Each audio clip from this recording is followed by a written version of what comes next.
बिस्मिल्लाहिर्रहमानिर्रहीम। अस्सलाम वालेकुम। Christoffel symbol of first kind हमारे पास स्फेरिकल कोऑर्डिनेट सिस्टम गिवन है। हमने इसके क्रिस्टोफल सिंबल्स फाइंड आउट करने हैं। तो क्रिस्टोफल सिंबल फाइंड आउट करने के लिए सबसे पहले आपके पास G11 गिवन है, 1 G22 गिवन है, x1 का स्क्वायर और G33 गिवन है, x1 का square sine square x2।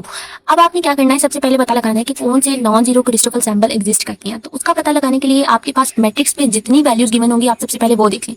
G11 है, G22 है और G33 है। अब आपके पास टर्म्स देखें कौन कौन सी हैं, आपके पास किस तरह के सिस्टम है। x1 एक है और एक x2 है, तो हमने x1 को 1 प्लेस दे दी, x2 को 2 प्लेस दे दी। अब x1 को 1 प्लेस देने का और x2 को 2 प्लेस देने का क्या मतलब है, मतलब कि आपका स्फेरिकल कोऑर्डिनेट सिस्टम में r, थीटा और फाई होते हैं। तो मतलब हम x1 को r कह रहे हैं और x2 को थीटा कहेंगे बाद में।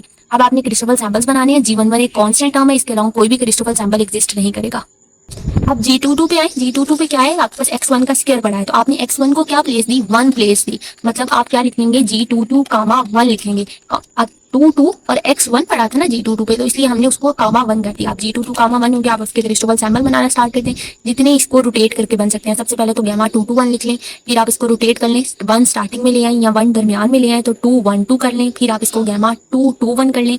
अब आपके पास 3 क्रिस्टोफल सैंपल G22 के लिए आ चुके हैं। हमने ये 3 क्रिस्टोफल सैंपल इसके लिए फाइंड आउट करने हैं। अब G33 पे आपके पास x1 का स्क्वायर और साइन स्क्वायर x2 है, x1 भी आ रहा है x2 भी आ रहा है। तो हम एक दफ़ा G33 को कामा 1 लिखेंगे क्योंकि आपके पास x1 की प्लेस 1 थी। फिर हम एक दफ़ा G33 को कामा 2 लिखेंगे क्योंकि x2 की प्लेस 2 थी।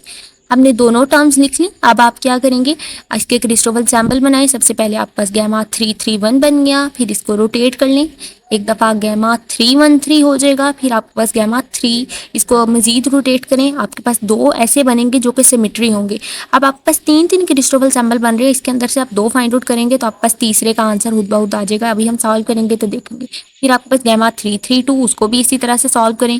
332 सबसे पहले आपके पास बना। अब आपके पास सबसे पहले गामा 332 बना था। अब 32 है और 23 आपस में सिमेट्री होते हैं, मतलब 332 था तो 32 और 23 दोनों सिमेट्रिक होते हैं। आप इनमें से कोई एक भी क्रिस्टोफल सैंपल फाइंड आउट करेंगे तो दोनों का आंसर आ जाएगा। फिर आप इसको 233 लिख लें तो आपके पास इसके 3 क्रिस्टोफल सैंपल बन के आ चुके हैं। अब ये टोटल 9 क्रिस्टोफल सैंपल बने, जिसके अंदर से हम टोटल 6 फाइंड आउट करेंगे और आपके पास टोटल 9 का आंसर आ जाएगा। Christoffel sample of first kind के लिए हमारे पास फार्मूला होता है गामा आई जे के तीनों लोअर इंडेक्स पे आते हैं, नीचे आते हैं। फार्मूला होता है 1/2 माइनस जी आई जे कामा के, फिर आप आई जे है, फिर आप इसको जे के लिख लें, लेकिन बाकी सबके साथ पॉजिटिव साइन होता है। जी आई जे कामा के, जी जे के कामा आई और फिर के आई कामा जे।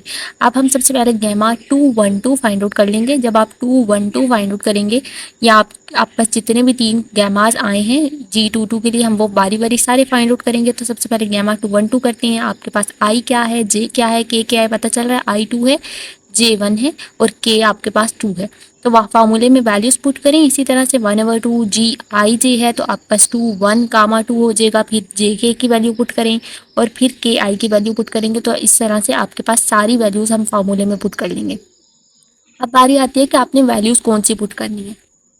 सारी वैल्यूज हमने लिखी क्रिस्टोफल सैंपल के फार्मूला के अंदर। अब आपके पास क्योंकि स्फेरिकल कोऑर्डिनेट सिस्टम सिर्फ डायगोनल के अलावा वैल्यूज गिवन थी, डायगोनल के अलावा सारी वैल्यूज 0 थी। तो G21 भी 0 था, G2 आपके पास अगर 21 0 था तो 12 भी 0 था, अगर 13 0 था तो 31 भी 0 था। तो सिर्फ 11 G22 G33 गिवन था, बाकी सारी वैल्यूज 0 थी। हमने बाकी सारी वैल्यूज 0 पुट की। अब देखिए G21 कामा 2 था तो 0 कामा थीटा लिखा मैंने। क्यों ऐसे लिखा, क्योंकि आपके पास x2 की प्लेस 2 थी और मैंने आपको बताया था कि x2 की प्लेस 2 होने का मतलब है derivative with respect to theta. तो वो तो वैसे ही वैल्यू 0 है तो आपका आंसर 0 हो जाएगा।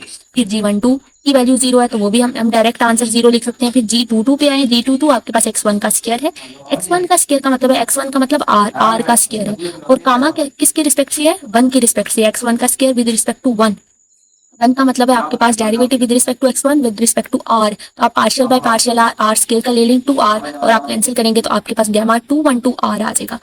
इसी तरह से हम बाकी सारे क्रिस्टोफल सैंपल्स भी फाइंड आउट कर लेंगे जितने मैंने ऊपर लिखे थे। 212 फाइंड आउट करके बताया तो आप 221 भी फाइंड आउट करेंगे। जो G22 के क्रिस्टोफल सैंपल्स थे वो भी सारे फाइंड आउट करेंगे। तो इसी बेसिस पे करने, अगर आपके पास कामा 1 आ रहा है तो उसका मतलब है derivative with respect to r और कामा 2 आ रहा है तो derivative with respect to theta. और x1 का स्फेरिकल या पोलर कोऑर्डिनेट सिस्टम के अंदर मतलब होता है कि r है और x2 का मतलब होता है थीटा है। तो इसी तरह से हम सारे क्रिस्टोफल सैंपल्स फाइंड आउट कर लेंगे। ये एक आपने इसको अच्छे से समझ लिया तो बाकी इजीली हो जाएंगे। अभी तक के लिए इतना ही। अल्लाह हाफिज़, थैंक यू।